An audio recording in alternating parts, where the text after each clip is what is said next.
welcome to Exploring Science with the Gazaways. I'm Mrs. Gazaway, and if you don't know, I am the 5th and 6th grade science teacher at Lamont. And I'm Mr. Blake. I happen to be Mrs. Gazaway's husband, and from time to time I get to be in the classroom and do some of the fun experiments and activities. And so we're excited to be bringing you science just a little bit different right now since we can't be in the classroom. And we have an assistant that attends Lamont. Where is she? Hi, I'm Alyssa Gazaway, and I go to preschool in Lamont. So our helper here is going to be joining us throughout some of our lessons and stuff, right? You're going to have some fun with everybody? I'm going to bow for them. That was a very good bow. Thank you. Good job. We are going to bring you different science experiments and investigations you can do at home.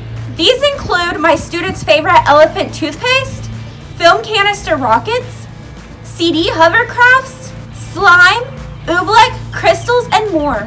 So I hope you guys are ready to have some fun and explore science and be able to do some learning as we bring it to you live from our backyard. We're going to try to put videos up on Tuesdays and Thursdays.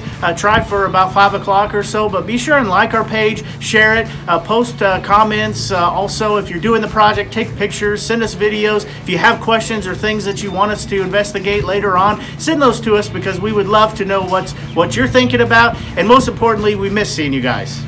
Until we see you next time on Exploring Science, bye! Bye.